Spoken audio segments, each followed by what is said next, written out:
Internet, I'm Hugo. And I'm Jake. And this is Unpopular Culture, the only show that has the same number of active directors as the Warner Brothers' The Flash. So, today, as you might guess, we're going to be talking about that. The Flash lost yet another director, which every time we report on anything from Warner Brothers in the DC Extended Universe, my day gets a little worse, I'm going to be honest. It's just been so negative, and Flash was the one thing that I thought was going to work, and Ezra Miller looked really good, and they were all excited and stuff, and it was the guy that directed Dope, which was a pretty good movie, and I feel like the theme and the feel of that movie would have really translated well into a Flash film, especially for the type of Flash that they were going for, and it just all went up in fucking smoke because Warner Brothers can't get out of their own way. Kill me! Are you okay? No. Next, we have more sort of DC news. A new trailer for Wonder Woman came out. A lot of similar stuff from the first trailer, but there is some new footage and some new concepts, and we get some more dialogue, so we'll be talking about that a little bit. After that, we have Warner Brothers news that isn't terrible. The second trailer for Lego Batman came out, which I'm pretty excited for because Zack Snyder has nothing to do with it. And I'd like to think the executives don't give a shit because they think, oh, it's a kids movie. Who cares? Is that really why they don't fuck up the Lego movies? Maybe. The Lego movie, the first one. Did you end up? Oh, we'll talk about it. I did watch it. Yeah. Okay, good. We'll talk about it at the time. But different directors and writers, I think now though. So we'll see. And then finally, we have some. If you're a fan of cooking shows and Alton Brown, which a lot of people are, there's some good news for you, and we'll get to that at the very end. But first, as we said, The Flash, one of the big superheroes in the DC universe. I mean, beyond the trinity of Batman, Superman, and Wonder Woman, this is who you think of, him or Green Lantern. Yeah. But for some reason, Warner Brothers can't stop shitting the bed with their DC Extended Universe, and for the second time, they have lost a director. The director of Dope has now left over apparently creative differences because he had this original idea for a story and a tone he was going for, and Warner Brothers executives being geniuses, and I assume they sat in a room and said, guys, I mean, I know we had so much interference in Batman v Superman and with Suicide Squad, and those were received so well, we should definitely stick our fingers in this fucking Flash pie and tell the director what to do. So let's do that and make him leave because he doesn't want to be our fucking puppet. This is the worst possible news for the Flash. I'm totally disheartened. This was the one I was excited about. I've been talking about this. This is the one. I was holding out. And now all I have is the Batman. This confirms to me what I was worried about when Suicide Squad ended up actually making money was, even though it was critically panned, and even a lot of reviews from just people on the internet were not overall positive at best, I heard, oh, there's some fun scenes, but it's not a good movie. But because it made money, and that's the language executives speak, they said, okay, well, Batman v Superman wasn't that great, but this one made money, so we should definitely keep interfering. Let's do more scripts by committee. Let's do more focus groups. Let's make this the lowest common denominator, and the director, regardless of whether or not they have a vision, they're going to do what we say because we hired him. And that's the wrong lesson to take from Suicide Squad, guys. That movie wasn't good. You're already releasing another extended edition on DVD and Blu-ray because you know that the original cut isn't very good and you think you can keep milking. Is that their strategy? Let's make kind of a shitty movie the first time and then release movie DLC afterward that'll make the movie bearable to watch. Is it movie DLC? It really feels like it is. In their model, it's just so awful. There's nothing that you could put into Suicide Squad, though, that would make it better, because, I mean, it suffered from a lack of compelling enemy. Like, it was just, that part was the boring part. What we wanted to see was more Joker, but that doesn't make it a good movie. That just makes you have more Joker stuff. Yeah, and even then, a lot of people didn't like the Joker, and I understand that. I can't make an opinion, because I didn't see enough of him to really get an idea of what he's really about, other than he's crazy. Yeah, but, I don't know. I think the Joker in a Batman story would have gone over far better, because it makes their dichotomy, and frankly their similarities, is what makes the Joker so good. And in this scenario, it's just, you didn't have that. The best Joker scene was the one where he almost fought Batman. You know what I mean? Like, yeah, my worry this isn't founded on anything. There's no reports of this or anything. This is just my worry, is that Warner Brothers, I mean, I'm assuming the director of Dope, his last name's really hard to pronounce because I'm dumb, so I'm not going to try. The director of Dope, I assume he had an original idea, probably dealing with, because Barry's younger, and he had, clearly if you've seen Dope, he kind of has his finger on the pulse of sort of youth and stuff like that. It's kind of, his movie was like a modern interpretation of like a Juno script to me. Sure. It had a very quick-witted, lingo-driven, it wasn't like meme culture, but it was definitely, it was young people got it. And I enjoyed it. I thought it was a pretty good movie. Obviously, I don't identify with urban black kid that's trying to make it out and trying to make a living for himself and has all this gang pressure, but the stuff I did identify with, I felt he nailed. Right. I think I as much as I get what you're saying with the Juno, I don't think Juno's written very realistically. It's written that what's the name of that lady who wrote that? She does that kind Diablo of thing. Cody. No, Diablo I know, but Cody. well, with the part about the Juno comparison is it's this very quippy, quick-witted sort of joke and satire over top, but it did have, like, Juno is easily her best work, and it had a heart to it, like the way that they approached teen pregnancy, sure, and the way they approached the support system therein. Although it was quirky, it definitely had a real stable foundation. Dope did as well, because it touched on real issues, and so I think that would have been it was a perfect call getting him in as the second director to make this, and then just let him fly. He's a peacock. Yeah, peacocks don't fly. Come on, it was a. Did you not get the other guy's reference? Yeah, I got it, but you better. Some people wouldn't, and I don't want to deal with those comments. Hour 45. God, I love that fucking thing. I love that scene. Anyway, so I agree with you. I think his take on the Flash would have been very interesting. It would have been very realistic as far as the youth dealing with these powers, probably.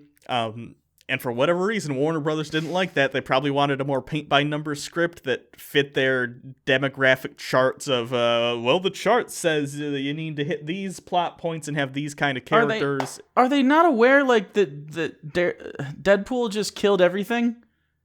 Yeah, I don't know what the heck they're thinking. And also, by the way, I'm a little bit afraid that they're taking cues and saying, well, the CW's Flash is really popular. Maybe we should make it more like that. The CW's Flash. If you know anything about me, you know that I hate the CW's Flash. It's so fucking melodramatic. It's so bad. It's poorly acted. I wish, like, the best thing about it is how many DC Universe callbacks they have. It's basically just, if you want some fan service, they will provide it. But other than that, the stories are shit. I enjoyed the first season for what it was, as being really campy, but as the second season wore on, I couldn't watch anymore. It's just time travel bullshit over and over and over. And it's like, yeah, Flash does that, but like, he does other shit. He's a very busy hero. Like, there's more things going on than just, oh, I got Zoom. No one cares, except for my girlfriend, who cares very much. But she has awful taste, clearly. Does she watch Arrow? She does. I don't like Arrow either. Arrow is better now. I've heard people hate Arrow now. She doesn't. People who liked it. She doesn't hate Arrow. Nah, she has. Her entertainment standards are pretty low. How about Legends of Tomorrow? I tried to watch that. She started it, and I don't think she's very into it. But she's kind of doing this thing where she has the schedule of their release, so she's just kind of watching all of it because she's sort of being a completionist about it on Netflix. What about Supergirl? Has she started that yet? She started it and watched it with the 4-year-old who really enjoyed it. Yeah, well, okay. I can understand why a kid would like. She watches them with the kids all the time. Totally, I understand that. I understand why someone, from 4 to 14 would really like these shows. I totally understand that. But like, once you hit like 20 up to 30s, it's just so fucking cringe, man. It gets pretty bad, and I mean, I get it. It's on the CW, but whatever. Anyway, the Flash movie, I'm so worried about it now. I was already worried. I'm worried about Wonder Woman 2, which we're going to talk about next, but I am... Stop. Warner Brothers, stop. What are you doing? I think I remember when they announced the DC Extended Universe, when they were talking about how it was structurally going to be different from Marvel, they said, we're not going to do as many scripts by committee. We're going to pick creative people and let them have their vision. They're not, though. For the movies instead of what Marvel does. And that's a great idea to differentiate yourself from Marvel and get you'll have maybe some more misses because not everything's always going to turn out great. But when you do have hits, they'll be better because a well-crafted product that's the work of one person or a group of people is often better than like the scripts by committee, the chart says type scripts. In 20 years, we're going to watch a documentary made by, I don't know, Kevin Smith or some shit, a la The Death of Superman Lives, about this fucking current DC franchise. And we're going to see all the shit they fucked up. And it's going to make us even madder. It's going to bring it all back. It's just, like, I'm going to probably see Wonder Woman. And I assume it's going to be bad at this point. But it's Wonder Woman, so I got to give it a shot, right? It deserves a shot, I think, because Wonder Woman's never made it onto the big screen necessarily. So give it a shot. But if I don't like it, it's probably over. I'm just probably not going to go back. Yeah, since we're talking about it anyway, we might as well just move on to the second Wonder Woman. The new trailer looked fine. It didn't look great. It looked like it didn't give me goosebumps like the Logan trailer did. It didn't excite me like, you know, the Justice League trailer did. It was just sort of benign, but it reminded me of the Star Trek trailer where I was just like, okay, that looks like, okay, that'll be all right. And it was all right. You know? So I'm hoping that they do this. I can already spot problems. You know, you can kind of, when you watch trailers and see enough movies and compare the two, you can kind of see the tricks they do in the trailers that kind of sets the tone for the actual movie. You can tell they're doing the Thor thing where I am from a different place that's very different from your own. I do not understand things jokes. They even end the trailer on one with her being like, how do you fight in this dress? I am Thor, but with a vagina. But I did like the banter that was returned to her from that line. So it felt like okay, we're trying. It's not so fucking dark and broody like Man of Steel has been. So at least we're like, because they got Chris Pine, you know, like he's gonna crack jokes. I think, though, I'm not sure if that's necessarily going to be the case. I think they're putting in the trailer as a rhetorical device to make people say things like what you just said, to say, oh, see, they're lighter now. I know, but really, if it's the one joke like in Man of Steel, like at the end there's a joke suddenly, like, please don't be that. Like, that's what I think they're going to do, instead of actually crafting stories and weaving maybe some humorous moments throughout. And I'm not saying I don't want to be Marvel. I want to be different. They don't need to be quippy.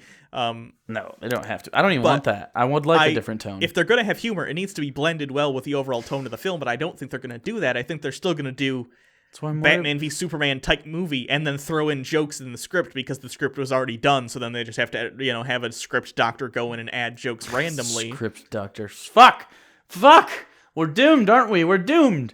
We're gonna god damn it. It's gonna be maybe Trump will ban it. Maybe. This could be a good thing, you know?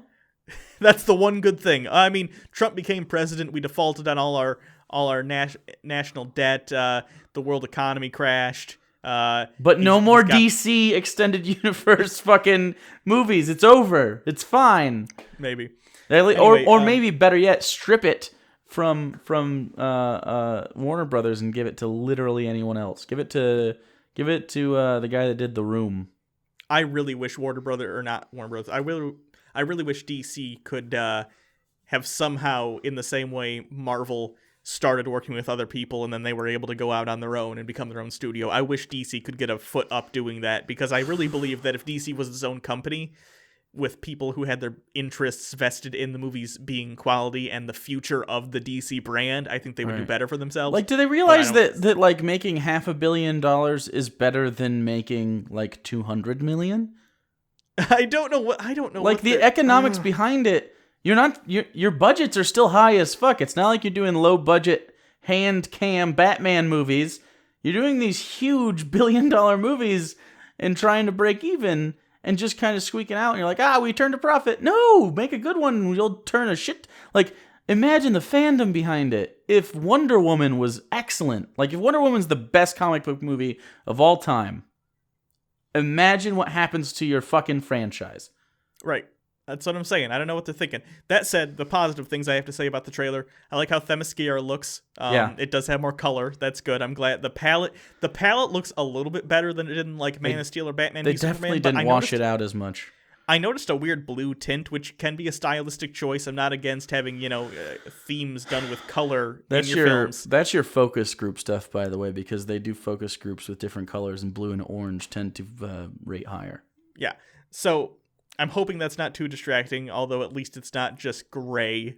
Hopefully, I mean, the battlefields, because it is World War I, I'm sure you'll get quite a bit of gray, but hopefully it'll be balanced out by some different stuff. But Themyscira the city you see briefly in the second trailer, looks pretty much how I would like to see Themyscira shown on film. I mean, it's actually, I think I like, in fairness, I haven't seen it in detail, I like this version of Themyscira more than I like the version of Asgard in the Marvel movies. Asgard is so twinkly.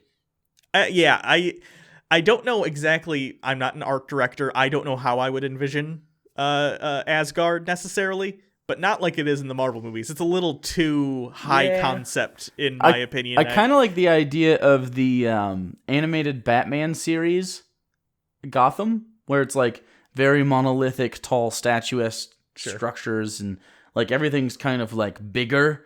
It doesn't have to have that ovally shape like those had, but something like that where it just feels so busy when we're actually in Asgard.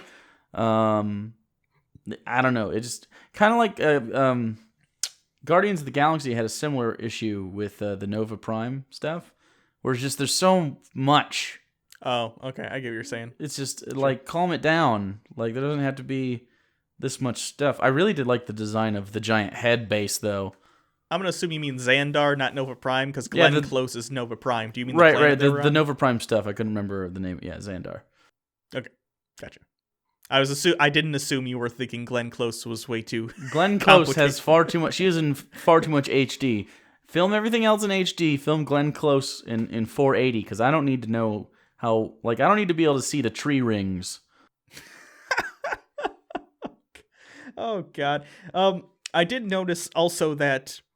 You can see modern day Wonder Woman in this movie too, even though this is an origin story. So I'm thinking I assume it won't be revealed until the end, but I'm guessing she's sitting down with Bruce Wayne explaining her story. I assume so too. That's exactly what I assumed. That'll be the setup to Justice League. Because I'm fine with that. I'm okay with them having like threads in between each other, because that's kind of like what Marvel does. Only they do it in the credit scenes. Marvel has done some bad ones before, but I think they learned after Iron Man 2 you can't be that ham-fisted like they were. What was Iron Man 2's? I don't remember. They had Nick Fury come in and give him a briefcase, and they had to do some stuff. It was a whole thing. There was a big setup for Avengers near the end of Iron Man 2. Right, yeah. I don't know. Overall, I'm fine with adding scenes and kind of, you can consider it a twist. You might even know it's coming, but I think it's cool to kind of, here's the cameo, this is why we're here, and it's kind of like the timeline doesn't have breaks in it. You know what I mean? Like, I think that's okay if you want to do it that way. That's fine. I just don't think it's going to work. Anyways, let's move on to. Can we move on to happy DC stuff? Yeah. In better DC news, the second trailer for Lego Batman came out, and it looks like a lot of fun. This is probably going to be the best Batman movie to come out in a couple of years. Yeah, I mean, Dark Knight was the last one, and before that was just Batman, I think. I don't really care for Batman Returns. You don't like Batman Returns? I mean, I do a little bit, but like Danny DeVito's so over the top, and it's kind of like, that's not Cobblepot. It's just kind of a Tim Burton Cobblepot. That's generic Tim Burton evil guy. It's not he just has penguin hands. It doesn't really make it Penguin. I appreciate it for what it is. It's a very unique take on the Batman. Catwoman was really cool, though. I think that was a good take on Catwoman, but anyway, by the way, my eye fucking hurts. I had an eyelash in it for 12 fucking hours yesterday, and I almost took my own life. God. Anyway, I can't fucking see things. But you can't see things? I can't see things, and I can't talk right. I can't see anything. But this looks fun, though. It does look fun. Lego Batman looks fun. I like the cast of Michael Cera as Robin. That makes all the sense in the world. I kind of like the idea that you're approaching the sort of what makes Batman happy. Just have a family again, man. Quit running from that shit. I think it's funny to make fun of his depression. Yeah, it seems a lot like a love letter to Batman in a lot of ways. It's going to encompass a lot of the Batman mythos, obviously, and make fun of it. And I like that. I like movies, because the thing about Batman is So impractical. It can be serious. Obviously, you can take it very seriously, but at the end of the day, it's one of the... Even compared to something like Superman, which is an alien coming to Earth and flying around and punching things and stopping tornadoes by flying around them, Batman's a lot sillier in a lot of ways, so it's a good thing to make fun of. I like everything from The Dark Knight to 66 Batman to things like this that make fun of it, because you can tell a lot of stories with this setup. It's so stupid. Oh, my parents are dead. I better go learn karate and dress up like a bat. Like, yeah. I'm a billionaire, but I refuse to use any of that money to help the poor. Instead, we're just going to make fucking weapons. Non-lethal ones, though. Yeah.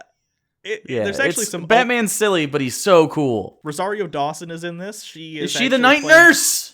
Yeah, she is not the night nurse. She is Batgirl Barbara Gordon. How does she not have a non-compete clause there? It probably doesn't count because it's not part of the DC Extended Universe. Fair enough. I'd guess, because it's just, Also, she's on the TV end, not the Marvel movie end, so I guess there's a difference there. But anyway, actually in the movie, Jim Gordon isn't the commissioner now. She is, which I assume is just for plot convenience. I don't mind that. I don't care. Ralph Fiennes, who you know as Voldemort and maybe Ramses in The Prince of Egypt and the killer in Red Dragon, he is going to be Alfred, which is a pretty good choice. Honestly, I'd take him as Alfred in like a live-action Batman movie. I think he could do a pretty good Alfred if he needed to. Yeah, I mean Jeremy Irons though is the best Alfred on screen. Oh, he's great, but I'm just saying in another universe or 10 to 15 years from now if they reboot again. What about Michael Caine? Oh, Michael! I don't even like Michael Caine as Alfred. I'm gonna be real with you. I don't. Christian Bale, why do you have to hurt yourself? I love you. I'm Alfred. Am I selling it? No, you're not doing a good job at all. Can I continue? Alfred Caine. Okay. The Joker, weird choice. Zach Galifianakis. That's is the so Joker. good. That's so good. Yeah, Jenny Slate. Where do I know her from? She looks familiar. Mm. Oh, she was on Parks and Rec. She must have done other stuff though too. She was in Zootopia. Jenny Slate, was she the one that was the reporter? She was Jean-Ralphio's annoying sister. Oh, that's right. Which could be a Ralphio's good my Harley favorite Quinn. character. Could be a Harley Quinn. And then of course Michael Cera, like you said, Robin. Dude, Robin's hilarious. I love that they poke fun at the costumes immediately. Yeah, and then Will Arnett, again, reprising his role from the Lego movie as Batman. I like his version of Batman. It's such an over-the-top, ridiculous Batman. It's fun. So this story is basically Batman learning to have a family again by getting the Bat family together. Robin. I like that. Batgirl. Yeah, that's we don't really funny. have to talk. I mean, is there anything else to really talk about? I'm just excited for it. I'm happy. It makes my insides feel nice. I'm gonna be able to go watch a Batman movie and enjoy it for a little bit, and then I have to once I leave the theater, I will walk out into the real world, and all of the realizations of the reality of the current DC universe will come crashing down, and I'll crash my car into the nearest tree on purpose and die happy. Maybe they'll just start this will do so well they'll just scrap the extended universe and just do a Lego universe. It's not gonna happen, man. What they could do, honestly, if DC fucks up, just do a Flashpoint like they did in the comics. Just be like, New 52, who cares? I almost think they should at this point, because honestly, I like the casting on a lot of these characters. I really do too. Ben Affleck? Oh my god, what a perfect Bruce Wayne. You're not going to get a better... I don't even like Cavill as Superman. He looks the part. He just isn't written the part. Yeah, honestly, you're not going to get a better Batman cast probably for another 30 years. Like, I mean, there'll be other movies and stuff. I mean, I think I went on this website once where you put in your age and they basically say, this many of this movie's franchise have happened in your lifetime. This is how many more will happen in your lifetime. And I think it said, like, in my lifetime, there will probably, based on the rate at which they happen now, there'll probably be like, it's 8 or 9 Batman movies for the rest of my life. So I'm probably going to see a good, at least 3 or 4 more people playing Batman. Yeah, probably. Maybe I'll be Batman. I can do it. I can do it. They don't tailor costumes that big. No, I'll CG. It'll be fun. Okay. It'll be great. The future's coming, Hugo. Okay. I can do the voice really well. Alfred! That's not very good. Alfred! It's more like, Alfred! Rachel! Where are the other trucks going? Where's the trigger? Parents are dead. Anyway. I can never not like doing that. Yeah, it's forever and ever. It's never not funny to me. I don't know why. Moving on to something that we forgot to tell you because we're great at this is the Defenders. We have some information about the season that's coming out.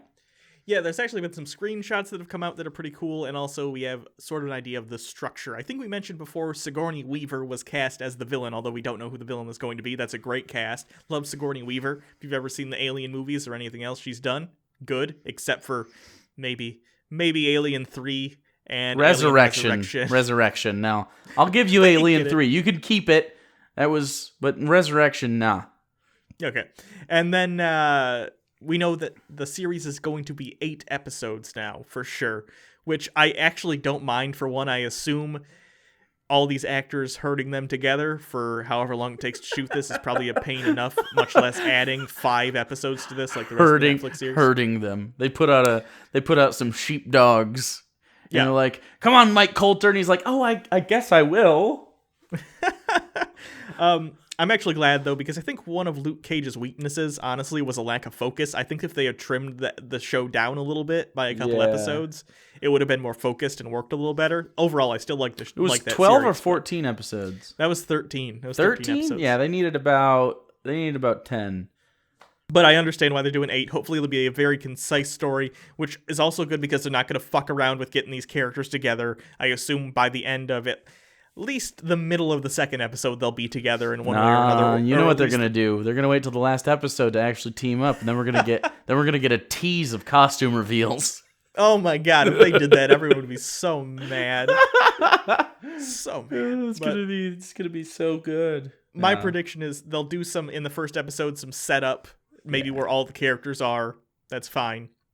Then in the second episode, by the end, they at least all need to have met each other in one way or another. I'm not saying all in the same room, but like Daredevil needs to run into Jessica Jones. Jessica Jones need to. Well, Daredevil. Okay, Cage. Matt's gonna be representing Luke probably through Jessica Jones, and then I don't know. We don't know a lot about Iron Fist yet about his connections, but he's got to be tied in somehow. Claire, I know, we talked about this in the Luke Cage episode, an Easter egg was Claire pulled a thing off a board, you know, when people do like the ads for karate lessons or martial arts lessons from a character who is in Iron Fist. So I assume that'll be connected somehow.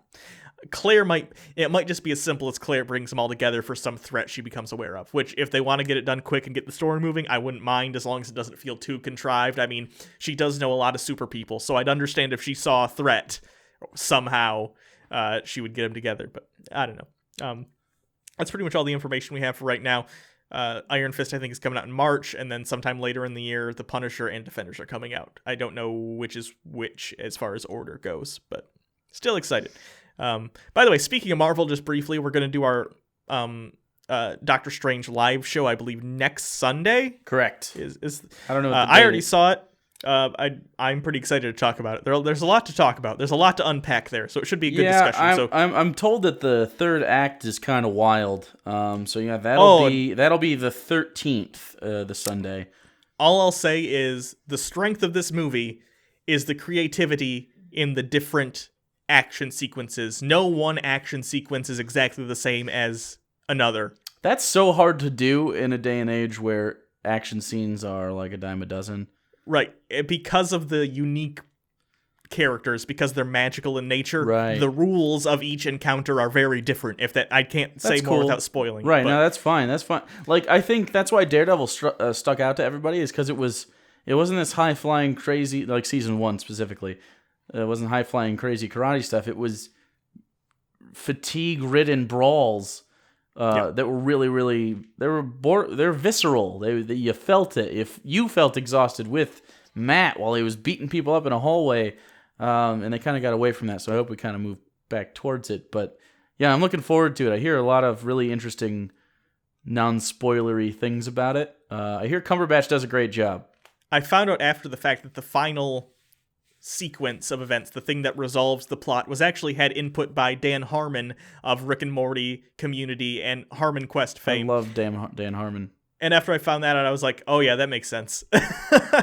So So yeah, if you're a Marvel fan in any way and you're like not sure, the reviews are already out and they're mostly positive. Like I think it's already certified fresh on Rotten It's got Tomatoes. a ridiculous Rotten Tomatoes. It's like in the 90s. I would say this. Don't go in expecting like, oh, this is a whole new chapter for Marvel. It's totally no, it's a Marvel movie, especially it's a Marvel Origins movie, so you know the plot basically. But it's I gotta say we're getting better than Ant-Man. And the visuals are enough for the price of a ticket, if I'm being honest. That sequence you saw in the trailers where the stuff's all moving and things are bending and trust me when I say the trailers have not shown you a tenth of that sequence and how awesome it is. That's cool. And I'd like to point out that is not the climax of the movie. Good. So good. Right. Yeah. But, do you want to know something that would make me climax? What? More Alton Brown. Did you like that? That's a good segue. That was a good segue because I would come on him. Alton Brown's getting a new internet show, which is sweet because Good Eats is one of my all-time favorite cooking shows. And if you're not aware of what Good Eats is, if maybe you don't watch Food Network or whatever, it's on Netflix. It's available. It mixes science with cooking, and and history. It's anthropology. It's endlessly entertaining. Alton Brown's a fantastic host. He knows a shit ton of stuff about all sorts of things.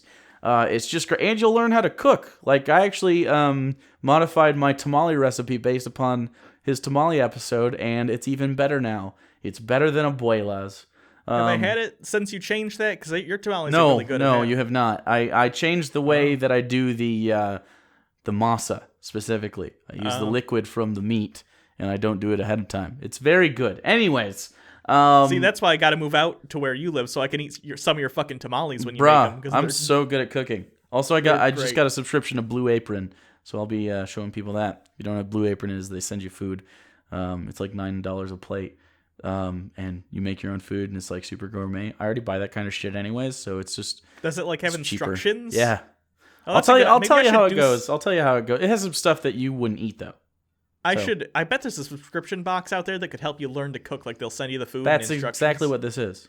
Oh, I should try that. Even if I don't like the food, I should at least try it. It'd be a good way to learn. Maybe. It's like $60 for 2 people to eat 3 times a week, but it's cheaper than if I were to go out or go. Anyways, that's not the point. Alton Brown is the point. Alton Brown, I'm so excited for this. I will watch it. I don't watch a lot of YouTube or internet things for a person who works here, but Alton Brown is one person I will go out of my way for. He's excellent. Seriously, if you haven't watched his Netflix stuff, Good Eats specifically, you might know him from Chopped, but Good Eats is his shit. That's where you got to go. Actually, it's not Chopped. It's Cutthroat Kitchen. Chopped is the guy from Queer Eye for the Straight Guy. Yeah. Like I said, I'm not a good cook. I don't like cooking, but I like Good Eats. It's interesting. It's interesting to learn the processes behind the cooking and why it works the way it works. Plus, he's just got a good personality. He's one of those people who's a really great presenter. I'm also excited because the new format, he said he's going to be able to do stuff that he was not allowed to do on Food Network. Like, for some reason, I guess you weren't allowed to cook rabbit on Food Network. I don't know why. But according to him, they wouldn't let him do rabbit recipes, which I don't understand why. I've never had rabbit, but honestly, it sounds really good. I'd try rabbit. It's a little oily. It's kind of delicious. It's like for small game. Have you ever had duck? Yes. It's the duck to chicken. So rabbit is the duck to whatever other small game you would eat. It's That's interesting. it's pretty tasty. My favorite. You know what? One of my favorite meats is that's like a fowl meat, a game meat. I love pheasant. Pheasant is fucking awesome. Yeah, pheasant's good. Cornish game hen, all about that life. I make a hella good chicken though. Tell you what, a little compound butter under the skin. I could change your life with this shit. Anyway, so that's coming. So definitely check that out. Also, Star Wars or something in case you aren't into food. So it still counts as nerdy. Star Wars or something. Wait, are you just tacking Star Wars on? I'm just tacking just at the end, so we still end on something nerdy. Star Wars Rogue One's happening soon, and we're very excited about that. I kind of sound like a newsie. Get your pipes. Yeah. You know what happened yesterday when I saw Doctor Strange? What happened yesterday when you saw Doctor Strange? Ran into some people from high school. Oh, fuck. That's the worst. That's why I moved away. And they had found this show. How'd they like it? This show? This show, this one, not the other one. Oh, okay. Because I even asked, which one did you find? This one is the one I found. Kind of a litmus test. Which show? It wasn't the Pornhub, was it? No. Nice. But hi to those people. It was hi Jessica and Mac. Mac is the one I told you about. Remember when I got in that car accident? Yeah. Because of his dumb driving. That was him. Oh, that's Mac? Wow, Yeah. Mac, you really fucked this guy up because he does not like driving down the highway still because of you. I hope you don't crash into any other things. Don't be a dumbass, Mac. Hey, he didn't crash. He just swerved his car back and forth on the highway because he thought it would be funny. And then you crashed. You rolled over. That's a crash. Oh, yeah. I guess he that's right. crashed. But he didn't crash into something. The roof of his car just fell on. You can crash into the road if you're upside down. Okay, well. You crashed. Potato, tomato, anyway. Potato, tomato? Yeah. That's not even... Okay. So, thanks everyone. Let us know in the comments if there's anything else you want us to talk about next week. People don't normally do that, actually. I don't see that a lot. People requesting us to do talk better. About like, that's fine. We could always find stories. Stuff happens every week, pretty much. But I mean, if don't you guys get want them us off to the talk about hook. anything- What are you doing? We have to have a healthy distaste for them. Otherwise, we become Keemstar. Oh, okay. You can always follow us on Twitter at @TheRealUnpop. You can always subscribe to the channel to get more of this every week, and also our live shows. Like as we said, next Sunday will be our one on Doctor Strange. Other than that, I think that's it. So, until next time, I'm Hugo. I'm Jake. And this has been Unpopular Culture. Don't crash your fucking cars into people. No, don't do that. That's did I tell you also it was a new car that he had just gotten? And there was like the week before there was no seatbelt where I was sitting. He just got it like fixed. So I would be dead. Like Final Destination shit. It's like the reverse of Final Destination. That's why you keep finding Hot Pockets on sale. It's death trying to get you. Yeah. Well. Still worth it for the pockets.